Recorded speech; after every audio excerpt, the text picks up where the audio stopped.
videos and resources on the TESF website. We're going to move into the next session now, which is really telling you a little bit about what we've learned along our journey. Really, one of the aims of TESF, besides funding these wonderful projects, has been to try and draw together, to synthesize, to weave together the learnings. And that in itself is an art form. It requires bringing in the voices of all those involved in the national workshops, in our synthesis week, which we held recently, in our legacy conference, where we all had the chance to reflect on what we've learned together, to listen and learn from each other's projects.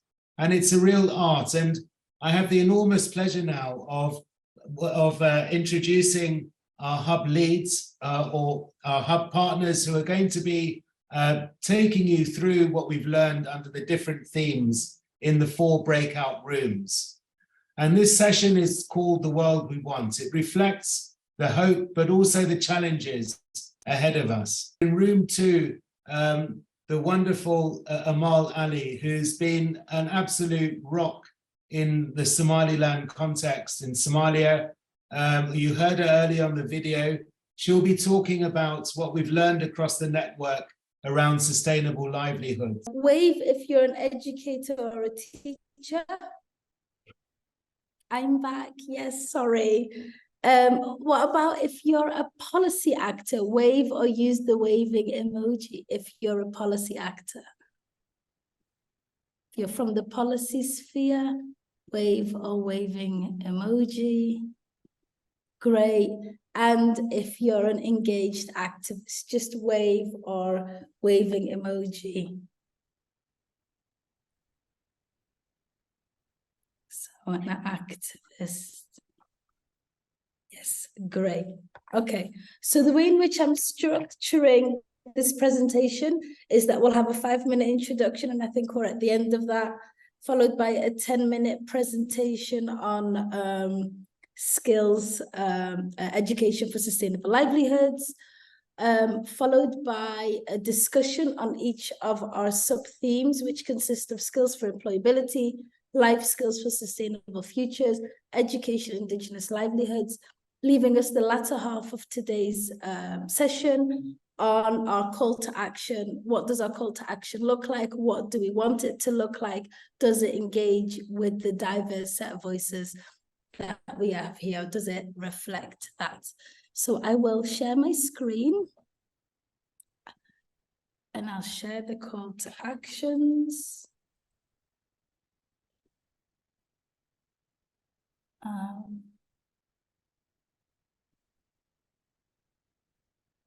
Can you see my screen? Yes. Great. I'll switch off my video just so that my internet doesn't get disrupted. Great. So we've all heard that wonderful introduction by Leon. You know, we're all aware that this research addresses the role in education and decent work or sustainable livelihoods. It allowed us to interrogate really from a global South perspective what decent work really is, or what we consider when we think about decent work. All the 67 research projects that we looked at addressed the role in education, in decent work, sustainable livelihoods, and it looked at cross-cutting themes, including inequalities such as gender, poverty, and the status of indigenous knowledge. Many of the projects actually included sustainable indigenous knowledge within the context of the educational programs. We have, as I mentioned earlier, insights from 67 projects, some of whom I can see are with us now. And I think it's important to know as I go through this presentation that the vast majority of those who are working in the TESF countries, so Somalia, Somaliland, Rwanda, India, and South Africa, are not in formal employment. So we'll be doing away with unhelpful language like that.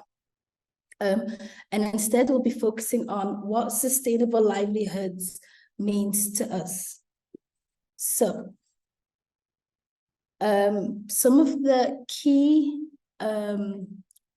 learnings that we found in this project is that, you know, education looks very different from a global perspective. It includes community education, it includes social learning, sometimes along what's called formal education, so education within schooling, sometimes along sort of TVET colleges or TVET or technical and vocational training outside sort of the colleges and so on and so forth. Most of the projects found that vocational education and training is in fact a marginalized topic, and that actual vocational education and training isn't given the attention that it deserves, primarily because it's considered inferior to formal education, which sometimes makes it even more inaccessible to the socially excluded communities who need the skills and training in order to transition to sustainable livelihoods. We found that the sites of learning are incredibly diverse, and it's an important source or an important factor to consider when we consider inclusivity, because people feel more included in certain spaces, whether it's in community centers, in gardens, in kitchens, in churches, and most notably, as I said in the video, under a tree. Making sure that we go to the community and make the site of learning wherever it is that they might be most comfortable. It also allowed us to consider things like barriers to economic participation and ensuring that we create sustainability consciousness through learning. All our research co-creators were from the undeserved, the vulnerable, and those who are at an economic disadvantage. And these research projects allow them to give a voice. I think most importantly, it's also really interesting that the majority of these research projects were co-created. So it's going into the communities and asking them, what would you like to do? What would you like to study? What skills do you think you need in order to obtain decent and sustainable work? So we examined 3 themes, one of which is skills for employability. The second one is life skills for sustainable futures. And the third one is education and indigenous livelihoods. So in terms of skills for employability, the majority of projects found that in order to support skills for employability, we need to give adequate attention to the lived experiences of those involved. So we used several projects focused on developing skills for employability for historically disadvantaged groups, and it allowed us to learn really valuable lessons. For example, we had a Rwandan project that focused on exploring the lived experience of Rwandan girls and women who are not in employment, education, and training.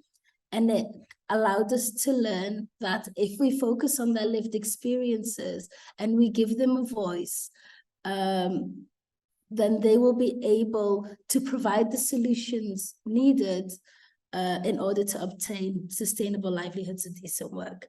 Similarly, another project in Rwanda explored skills development for work readiness and youth employability. And so when we compare these 2 projects, we find that we cannot stereotype or we cannot create one-size-fits-all solutions. Similarly, India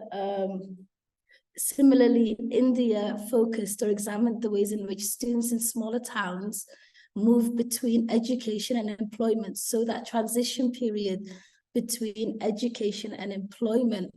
And it allowed them to kind of examine and critically unpack, what does it mean to be educated in a small town, which is undergoing rapid growth?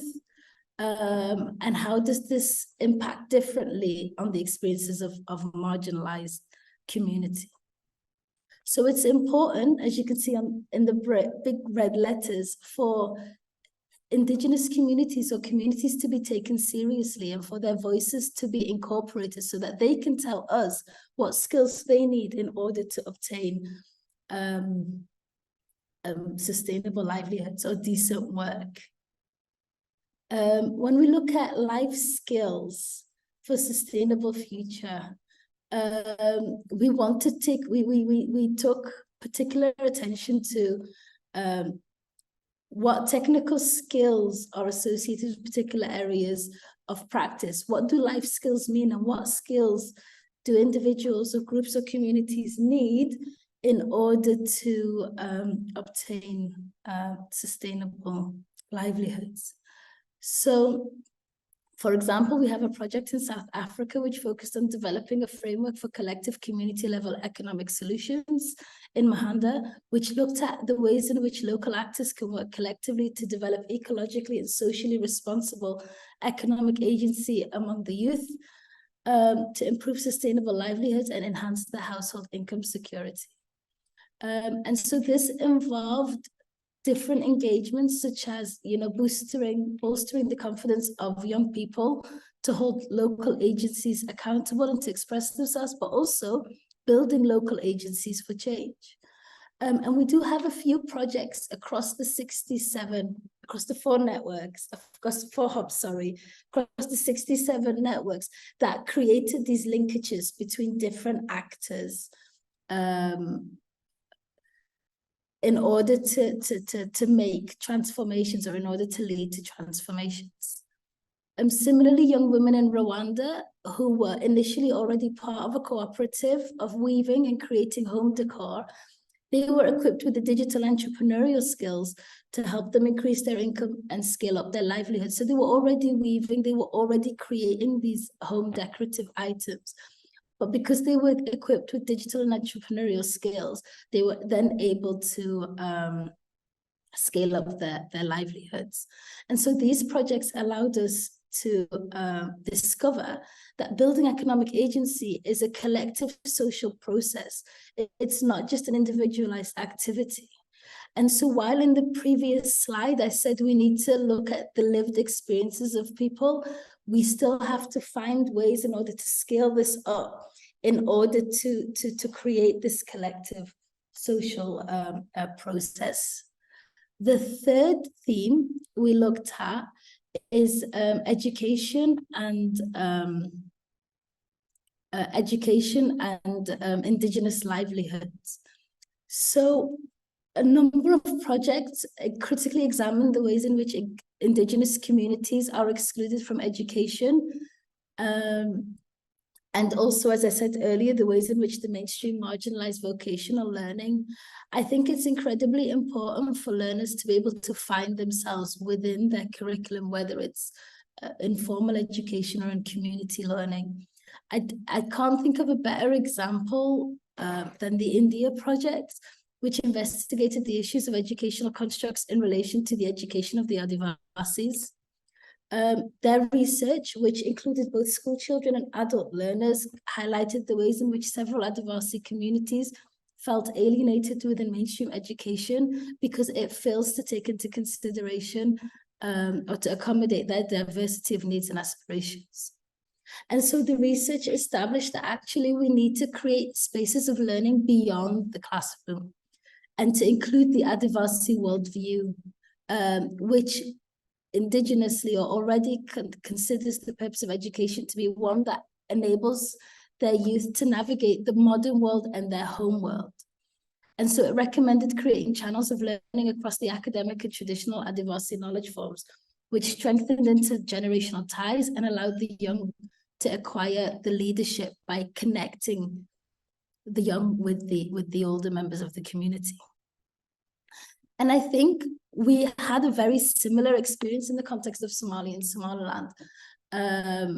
We had a number of projects within Somalia and Somaliland requesting or co-creating numeracy and literacy content on climate action using indigenous and community knowledge.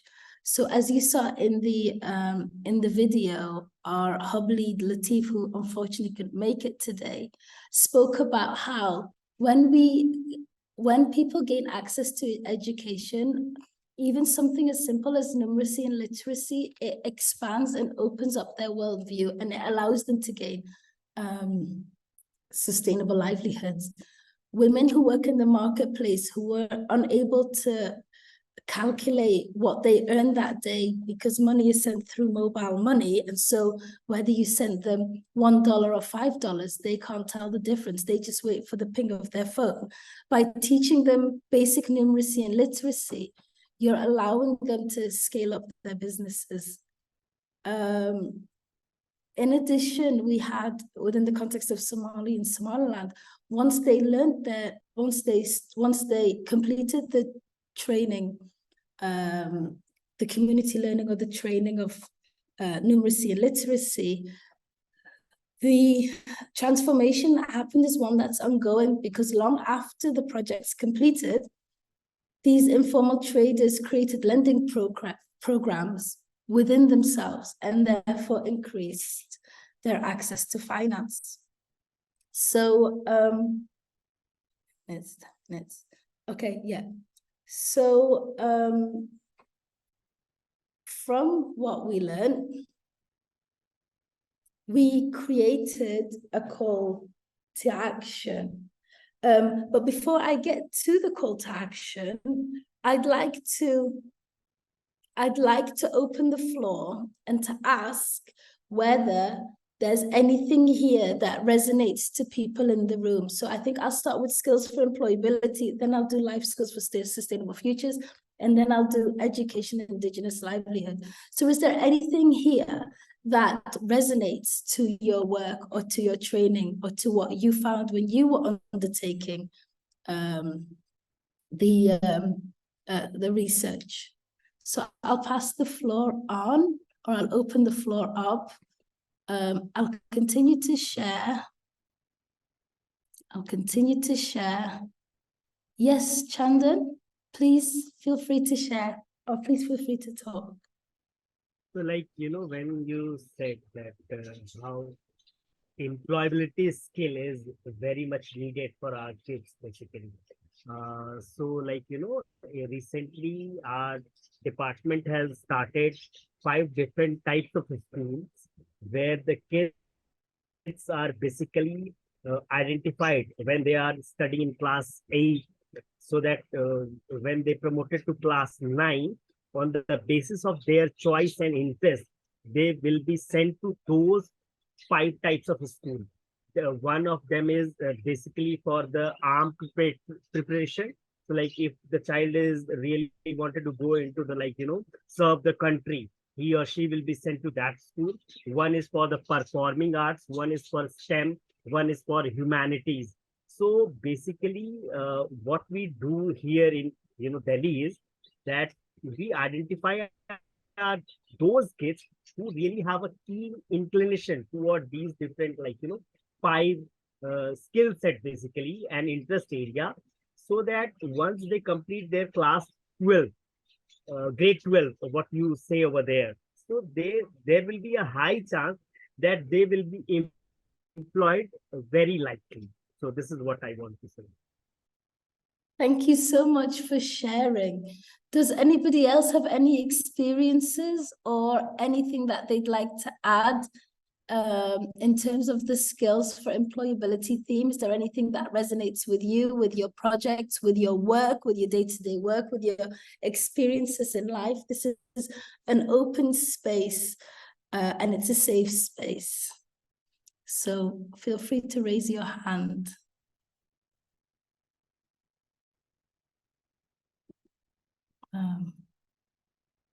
Yes, Martin?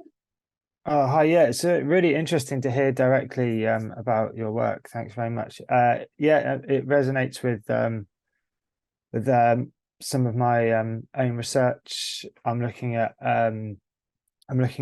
how refugees from other countries who are living in Addis Ababa, what choices they make around education and how that how the current provision is related to their envisioned futures, their aspirations, and like thinking about that, about employability, but also onward migration choices, and also or return migration, and really, yeah, taking sort of a social justice perspective about that and how that's related. to also their wider life goals and issues of sort of weighthood. But yeah, so it's really interesting. So thanks very much for sharing that. Thank you very much for sharing how it links with your work. Is there anyone else who'd like to say, one more person who'd like to say something about skills for employability? Feel free to raise your hand. Great. If not, we'll move on to the next theme, which is life skills for sustainable futures. So is there anybody who'd like to share anything with regards to this theme? Feel free to raise your hand. So just as a reminder, this theme looked at or examined the ways in which sustainable livelihoods requires that we give attention to life skills for sustainable futures, which can then complement technical skills, which are associated with particular areas of practice. So does this touch on anyone's work, anyone's research, their policy work, their activism, their lived experiences? Is there anything we'd like to? Yes, Eric. Hi, so thank you very much for that. It was fascinating. I just want to open up a question, which is one of the things that we've been working on is all these really effective community level activities. But we're also dealing with the challenges of how this relates to economic systems that often work against these things. And so I'd be interested if anyone had any reflections on how these things can be used as, say, models to challenge some of the problematic ways that things are being done, as well as being specific successes. So to me, that's the follow-on question from what we've done. I think I'll try to answer that, and then I'll open up the floor. I think I agree there have been, at least in the context of Somalia and Somaliland, some problematic projects that have worked in this area in general. And a lot of that was problematic because it wasn't sustainable and it wasn't engaging with the community, and they weren't engaging with the community on the ground and asking them, what is it exactly that you need? Instead, TORs or programs were created with, general sustainable development goals and with solutions that came from the Western world, rather than engaging with the people on the ground in the global South. I think the ways in which we then try to tackle that here is the research co-producers, the communities that we wanted to engage, were involved at the very inception of the project. And so they were asked, what is it that you want? And then they provided the solution, which is, the life skills that we need, or the skills that we want, or the skills that we're missing that we need in order to obtain sort of decent work or sustainable livelihoods, is 1, 2, 3, 4, 5. In terms of it overcoming sort of the economic systems, or in terms of it, I think one of the problematic things that we found in general is that there are structural problems here. There is a reason why the people who are the most marginalized are those who are, economically disadvantaged. And so we had to think quite critically, and we had to engage with the communities in order to find out, well, what can we do? What time do we need these programs to run? And so they would say, so within Somalia and Somaliland, in the hottest hours of the day, from say 12 to 4, people go home, they have lunch, they take a break, and then they pick back up again. And so they'd say, right, in between these 2 shifts, I have time to do this. And so we had to find ways to be flexible in order to allow them to work and to live their lives and to provide for their families, but at the same time take advantage of the programs that was created. I talked far too much there, but I am opening up the floor for others who'd like to answer Eric's question. So somebody else has raised their hand, I believe. Simon? Hi, I guess yeah, I should come in at that point as well. And you know, Eric's of course asking a very challenging question. You know, I think your initial response, Amal, is useful, but I think you know, part of this is I think what we're seeing in these projects is people who are reading the macro and then trying to find micro solutions about their spaces in this. And I think, you know, part of the question is how much we're trying to develop alternatives outside the dominant frame that are, you know, just only intended to probably be a small space of alternative practice, which may be often all that is possible, or are we looking at how to affect huge system change? Like if you looked, you know, you mentioned Makanda a bit ago, Amal, you know, but spaces like that and much of the, if you move out from there into the former Ciskei in South Africa, you know, you look at a system that is hugely dominated by, for instance, the supermarkets. If you look at the food economy, by a whole set of formal providers where, yes, alternative spaces are possible to open up, but that's challenging enough without thinking about how a wider system change. I think part of the challenge of building from these projects and their good work is thinking about those kind of bigger spaces of just transitions and how we, you know, how we take good alternative practices and go to scale. And what does scale mean here? Is it simply having lots of practice that eventually become sort of majority together, or is it practices that build up to really challenge the ways of that things are being done at the moment? But just some thoughts there. Great, thank you so much.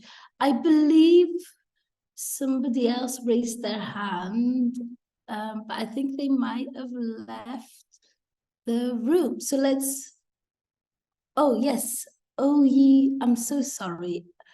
Please go ahead, Oyi Goga. I'm so sorry if I've mispronounced your name there. Please feel free to ask a question or add a comment. No problem, madam. I hope I'm audible. You are audible. Maybe please tell us how to pronounce your name so I don't get it wrong a second time. Okay, yes. Please permit me for not turning on my camera. The background here is not so pleasant. Sorry. My name is Onu Oyiguga John. I am an educator by profession, and I volunteer work as a global schools advocate. It's an initiative of the United Nations Sustainable Development Network. The target is for primary and secondary schools learners to be empowered with sustainable development skills like critical thinking, problem solving, and the likes, for preparing life skills for sustainable futures.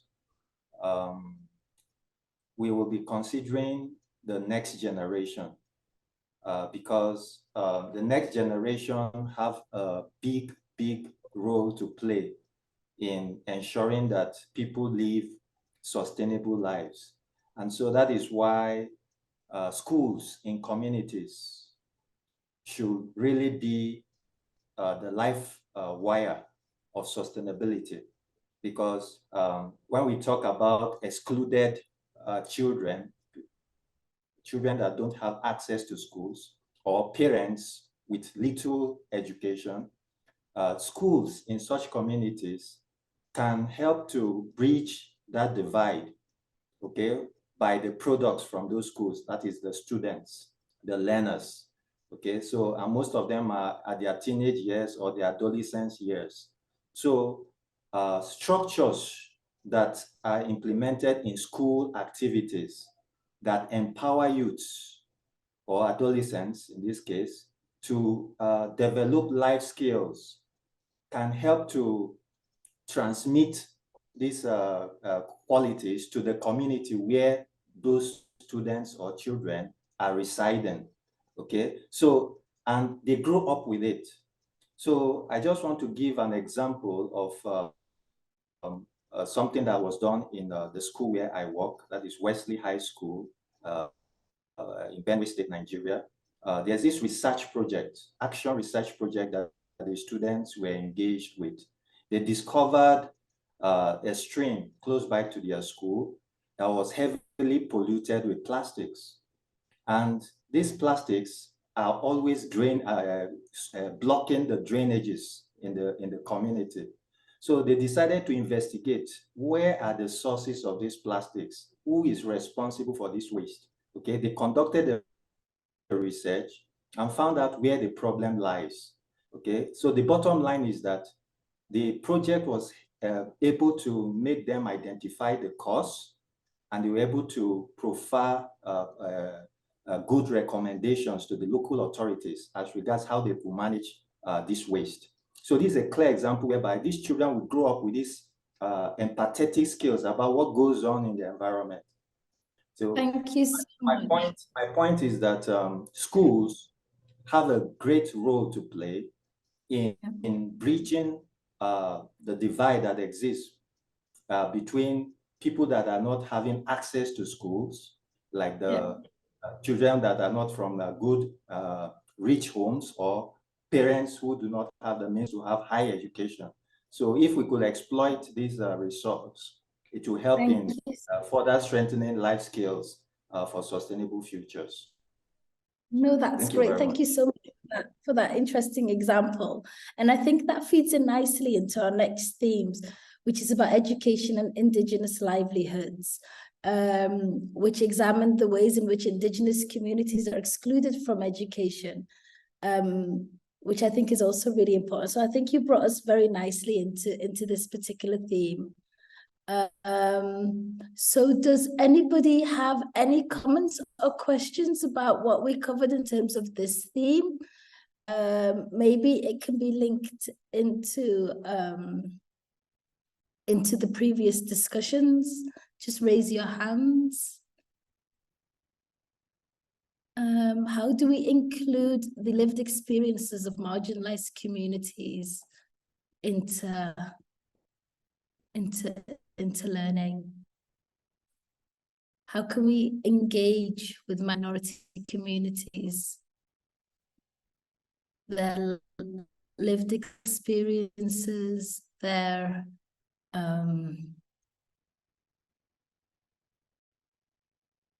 perspectives? Does anybody have any questions or comments about this particular theme? Just feel free to raise your hand. Does this theme link to anyone's work, or does it align with the work you're doing, or the work that you'd like to do? Maybe that's a good question to start off with. Anybody work with Indigenous communities? I can't seem to work out how to raise my hand. Is it okay if I say something? I can't find the raise the hand button. That's okay. Just something I want to put out there. So one of the things that we've not really talked about so far, but I think is worth really bringing out, is the importance of the languages that we use, and two kinds of. I really want to talk about just briefly about two types of language that I think are important in this process. One is whether or not you're actually using the Indigenous dialect or language, and so it might not even be, for instance, the national language might be a dialect, or it might be an alternative language. And then the other is whether or not we're engaging with academic language. So, if we are approaching these things always from our knowledge base, as opposed to finding a way of starting from where people are in terms of non-academic thinking, those I think are two of the linguistic challenges that I think really cause challenges across the board. I think there are ways of doing it, but I'd be really interested if people have got things to say about how they address those two things. That's great. I can see Elijah has his hand up. Elijah? Thank you, Dr. Amal and the entire team. I don't want to say that we direct the work with indigenous community, but I think in our project we kind of used indigenous people to share their experience their experience and knowledge when it comes to environmental issues. And what we saw was that this kind of helps to bridge generations and also to transfer knowledge and experience from the older generations onto to pass on knowledge and information from the older generations to the young generations. And we kind of saw some level of inquisitiveness when when the old people were sharing their knowledge and experiences with the young generation, the school children. And for me, I think this was one way of passing on indigenous knowledge to the young generation. And you could see that the older generations had really good coping mechanisms when it came to responding to environmental challenges within their communities. But some of them are not currently used, and we think that they are really important if we are to respond to the current environmental issues that some of the communities are facing. Thank you. Thank you so much, Elijah. Thank you for that. Simon?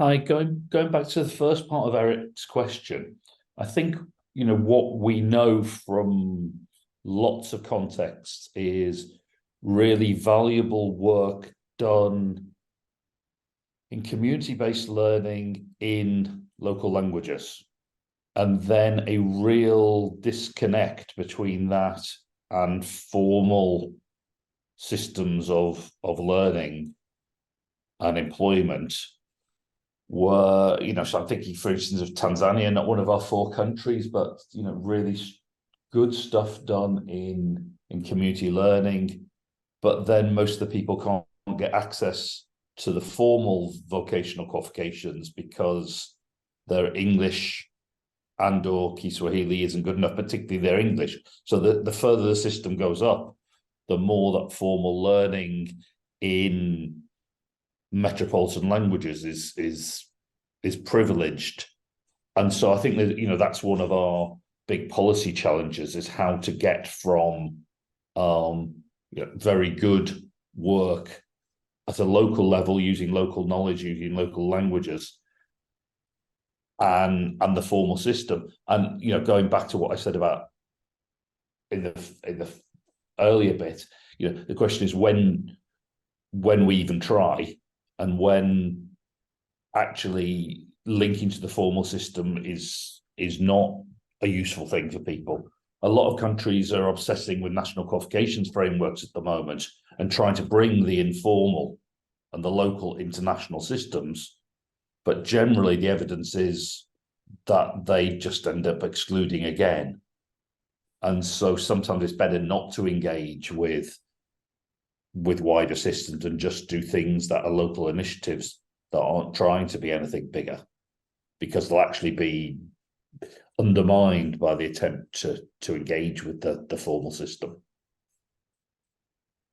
Thank you so much for sharing that. Chandan, I want to move on to the next section, but I'm interested in hearing what you've got to share. So maybe a short comment or question, and then we'll move on to the next section.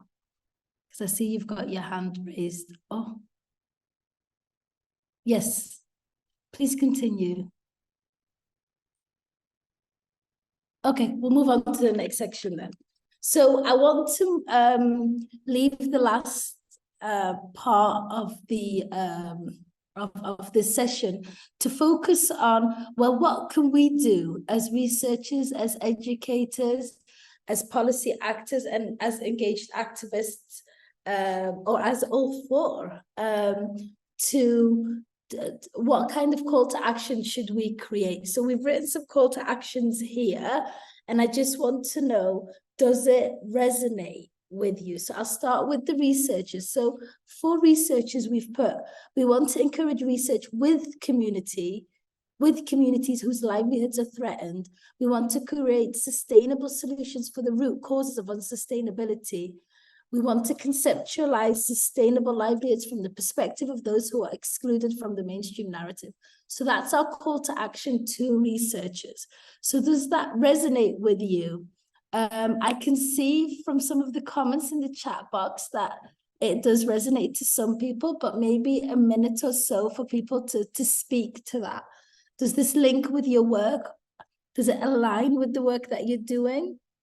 And if you have examples of, if you're doing it as a researcher, do you have examples of how you're doing it, just so that we can contextualize this in a bit more detail, flesh this out?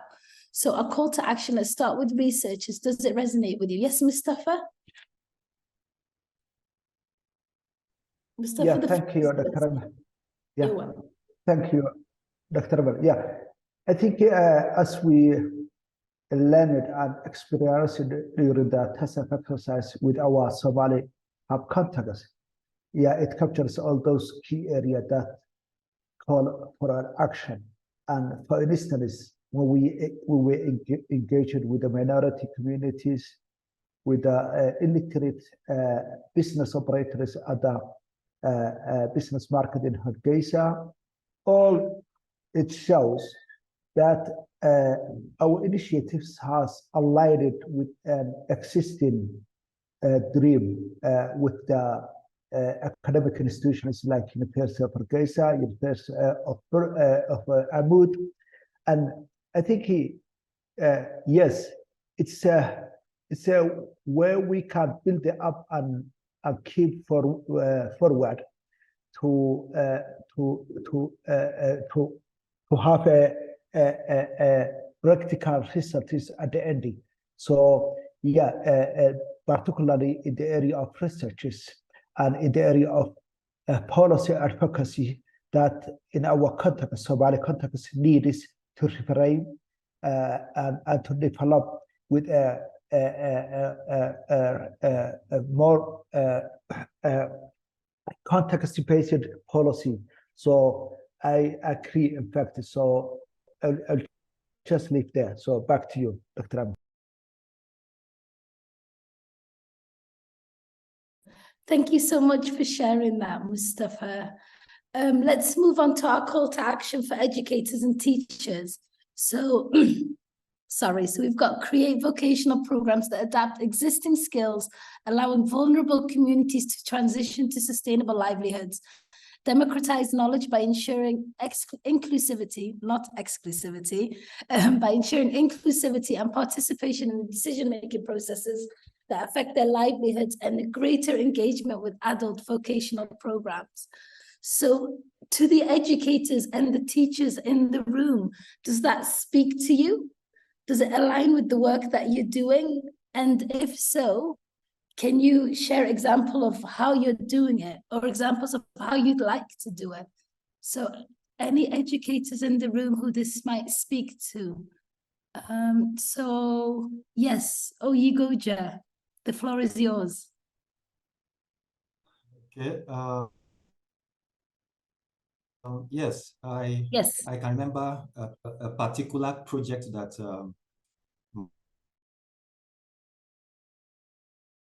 my students were engaged with, solar oven from waste materials in their locality. They actually use, that is, tire tubes that were condemned. They also use particle boards that were thrown away and styrofoam packs that were littered in the street. So they assemble these things to form a solar oven, which was used by the students themselves to cook, because it's a boarding school. Yeah. And so they, to make some prepare foods for themselves. Now, the essence was that they involved artisans, that is craftsmen within the locality, for ideas on how they could perfect the construction of their solar oven. This was knowledge which ideally they didn't have in their normal classroom lessons. So they had to engage with local craftsmen who were into pot making and some other utensils. So they crisscrossed ideas and were able to come up with this solar oven, which was usable to them. I say this interaction now is able to prepare them to have that sustainable lifestyle habits, okay? To see that waste in their community can really not be waste as such, but it could be converted to something usable, okay, using indigenous knowledge, okay? So I think once schools that are not technically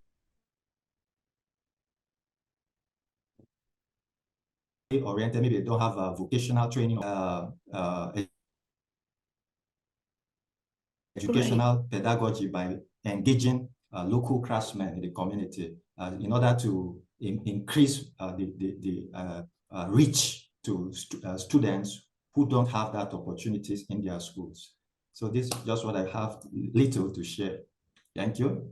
That's great. Thank you so much for sharing your perspectives. Right, so our call to action to policy actors is to recognize the importance of and actually invest in vocational programs that address sustainable livelihoods, as these are often sidelined for mainstream education programs. Raise your hand, or raise your hand if you feel like this resonates with the work that you're doing, or that this is the experience that you have with regards to policy actors. I know that Mustafa touched on it a little bit, but I have maybe 30 seconds for one comment here or question.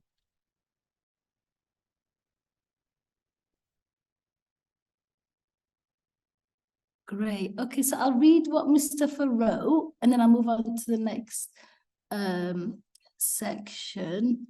So he talks about the results in the Somali Hub, which shows that all these highlighted areas for a call of actions are aligned or are linked in some ways.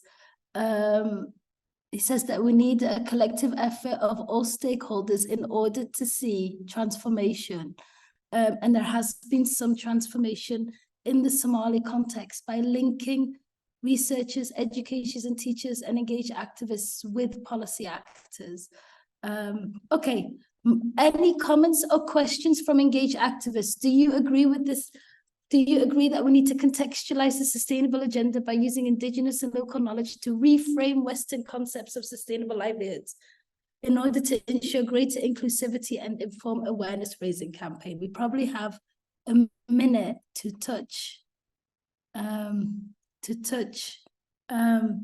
on this. So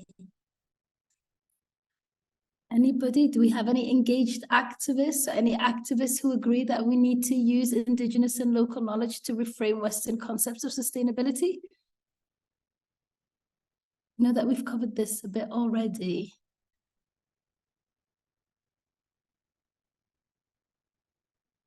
Okay, well, I think in that case, we are low on time. Just confirming that you can all hear me. I haven't disappeared. Like I am, you can hear me.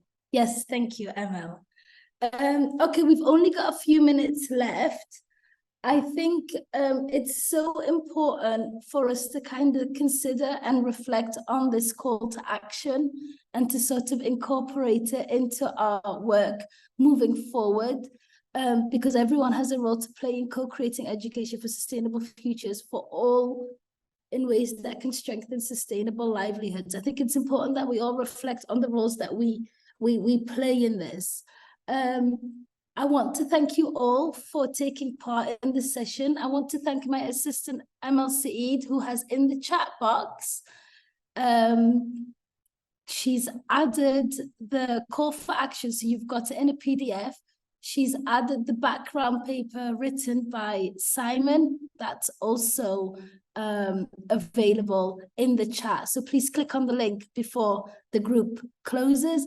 And she's also added us a link to the Prezi, which talks about the wider research and where education for sustainable livelihoods fits into the wider research. Thank you so much for bearing with me. I think we've got time for some final comments. We have about a minute and a half for some final thoughts or some final comments from you all. So please do take advantage. If anybody has a final point to make, a final thought, a final reflection on today's session.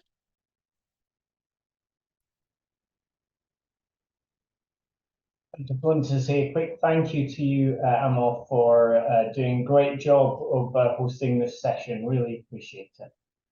Thank you so much. I can see a hand raised by Ronica. Yes, thank you very much. This was very interesting. I find myself working in a silo in my institution in South Africa. I'm at a higher education institution. I would like to make contact with academics who are in this particular program. So I don't know if that's possible, Amal. Thank you again for hosting this. Thank you so much. Thank you, everyone. I think the group is going to disappear in 30 seconds. So thank you all for engaging. Thank you for your questions, your comments, your engagement. And I really hope you enjoyed the rest of the conference. Thank you all.